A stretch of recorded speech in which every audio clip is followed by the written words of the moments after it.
फराहम की गई है और कुछ इसके बारे में हमें तफसील फराहम की गई है कि भाई इसमें ये चीज इसकी ये चीजों के बराबर है। मिसाल के तौर पर आप देख भी रहे हैं, ये एंगल कितने का है? 90 डिग्री का, और ये एंगल कितने का है बेटा?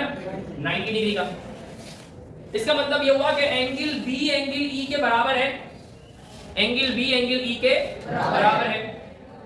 तो हमें जो मालूमात दी हुई है वो ये दी हुई है, in correspondence triangle ABC and DEF. ये जो पढ़ते हैं इसको क्या पढ़ते हैं मेरा बेटा? ट्राइंगल। ये ट्राइंगल की निशानी होती है। जब हम ट्राइंगल का नाम लिखते हैं तो इस तरह लिखते हैं, ट्राइंगल एबीसी, ये triangle ABC, triangle DEF. Arrow इस बात को जाहिर कर रहा है कि हम इन दोनों के दरमियान रिलेशन जो बातें हैं आपस में कॉमन या जो इनके दरमियान मालूमात है, इन दोनों का मुआवजा कर रहे हैं हम। क्या मुआवजा कर रहे हैं? ये भाई एंगल ए, अच्छा ये वाली जो साइन होती है ना, ये वाली, इसका मतलब होता है इसके बाद एक पॉइंट लिखा हुआ होता है, यानी पॉइंट बी पर angle, angle B, angle B. Angle का मतलब समझते हैं ना कि लाइन कितनी तिरछी है। अगर सीधी लाइन है तो 90 डिग्री, ठीक है, 60 डिग्री भी होती है, 30 डिग्री भी होती है। ट्राइंगल में आप छोटी क्लासों में पढ़ के आए हैं। अब मेरा बेटा देखें, ये दोनों ट्राइंगल में ये वाला एंगल बी और एंगल ई बराबर है, एंगल बी और एंगल ई बराबर है। ब्रैकेट में लिखा हुआ है R T angle S. R T angle S का मतलब होता है right angle triangles. Right angle triangle में ये वाली साइड एक दोनों 90 डिग्री के होते हैं। राइट एंगल ट्राइंगल नाम ही उसका है कि जिसमें हम एक एंगल 90 डिग्री का हो। अब वहां पे एंगल बी 90 डिग्री का है और डी ई एफ में एंगल ई 90 डिग्री का है। सही है, ये हमें गिवन है। दूसरी बात क्या गिवन है बेटा? ए सी बराबर है डी एफ के, ए सी बराबर है डी एफ के, ए सी बराबर है डी एफ के।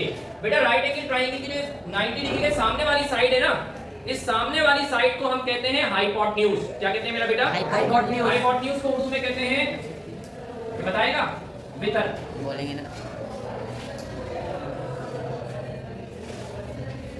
दूसरी बात क्या मालूम है बेटा? कि हाइपोटेन्यूज दोनों के बराबर है।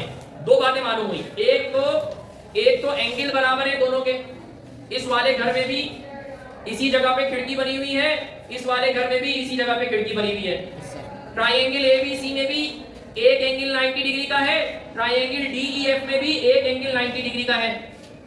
इस वाले घर में भी, अब भाई दो घरों का मुआवजा कर रहे हैं ना, अब दो घरों के मुआवजे में हमें ये बताया गया है कि यार एक खिड़की इसकी भी है, एक खिड़की इसकी भी है। इस वाले घर में भी एक बड़ा दरवाजा लगा हुआ है हाइपोटेन्यूज का, और इस वाले घर में भी एक बड़ा दरवाजा लगा हुआ है हाइपोटेन्यूज का, और ये दोनों दरवाजे सेम है। हाइपोटेन्यूज के बराबर है। ठीक। तीसरी बात क्या है? BC बराबर है EF के, BC बराबर है EF के।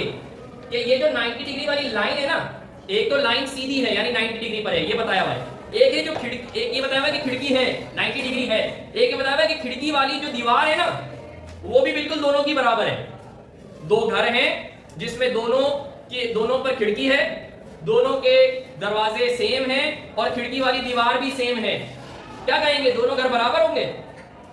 कह सकते हैं? नहीं कह सकते ना। बस ये प्रूव करना है कि दोनों घर बराबर हैं। और तीन निशानियां दे दी हैं। नंबर एक कि दोनों में एक एक खिड़की है, ट्राइंगल को ज़हन में लाओ, दोनों में 90 डिग्री का एंगल है। नंबर दो, दरवाजे दोनों के एक जितने साइज के हैं, ट्राइंगल ज़हन में लाओ, दोनों के हाइपोटेन्यूज सेम है।